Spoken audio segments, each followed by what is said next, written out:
Selamat sore, admin Warbud sambil ngopi. Kita mau nge-review warung sore ini. Sambil ngopi kita, hujan-hujan deras. Jadi sekarang jam 4 sore, kondisi depan hujan deras. Kita mau sambil review-review keadaan Warbud sore hari. Di depan anak-anak lagi pada main hujan tuh, anak kecil semua. Jadi rame di sini. Nah, jadi untuk yang baru gabung, baru masuk ke channel Warbud Shop, salam kenal ya dari kami admin Warbud. Salam hangat juga, salam apalagi salam semangat untuk mengawali akhir tahun, mau tahun baru.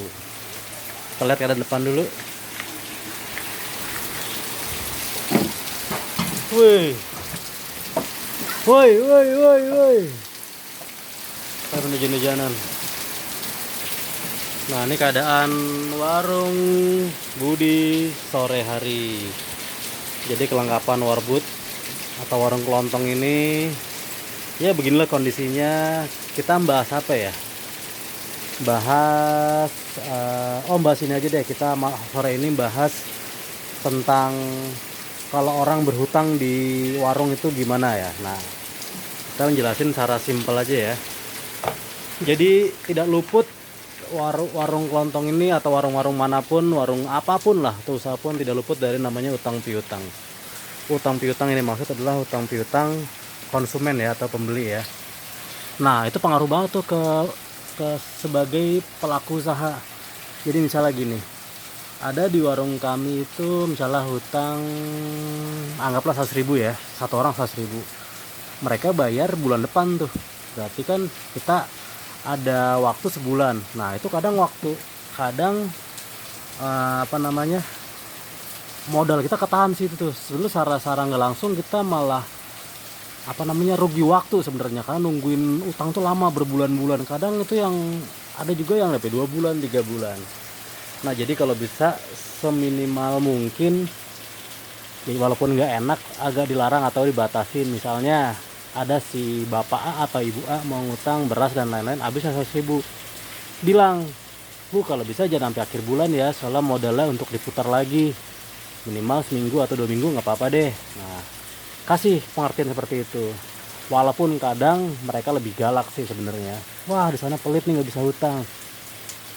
Jadi gini, kalau gue simpulin Warbud ini kita ngomongin Warbud secara real dan fakta. Jadi mereka kalau berhutang di sini, kalau berhutang di warung, kalau nggak ada uang nih, tapi ketika dia ada uang, dia akan beli di Indomart, di Alfamart, dan di supermall-mall lainnya lah.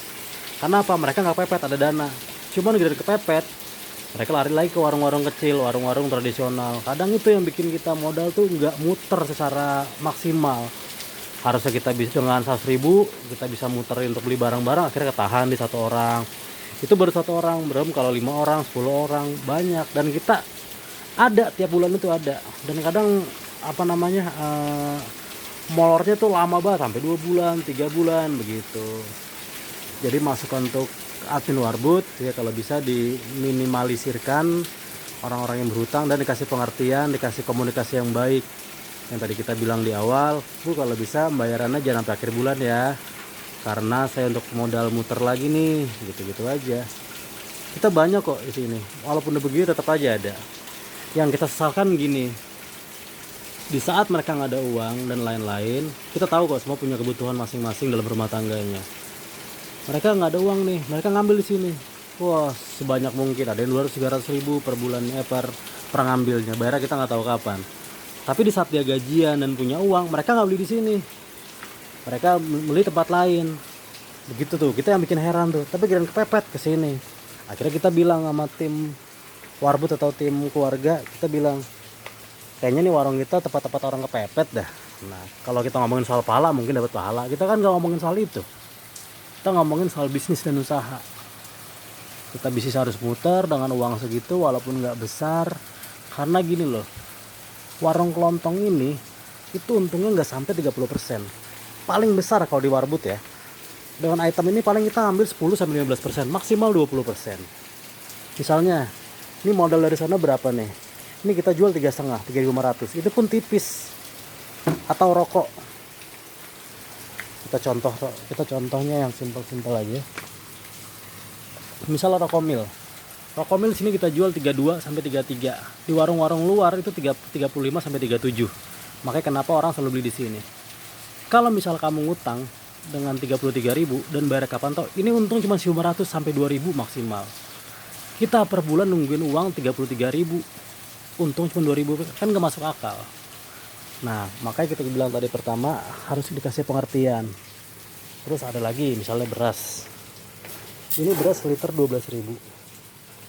Itu kalau seliter, kalau ngambil anggaplah 10 liter, berarti kan 120. Lo ngutang bayar, ini paling untung 1.000 perak nih per liter. Kayaknya kalau 500 agak kurang deh, gue biasanya ngambil 1.000 rupiah lah. Kali 10 berarti kan udah 120 kan, berapa? 12.000 120. Bayar per bulan, kita nungguin uang per bulan tuh 120.000, nungguin berbulan-bulan. Yang bikin kita kadang nggak muter tuh modal. Makanya gimana cara muter otaknya? Kasih pengertian bu, kalau bisa jangan lama-lama ngambilnya, karena untuk muter. Terkadang tuh galakan mereka, cuman ngambil gini aja nggak boleh. Pasti teman-teman tuh nemuin hal-hal begitu. Cuman ngambil begini aja pelit, akhirnya jadi bahan. Gara-gara kita nggak ngasih, dia cerita ke orang-orang, wah di warung si ini pelit nih, nggak ngasih gini-gini. Padahal bukan salah kami, salah konsumen.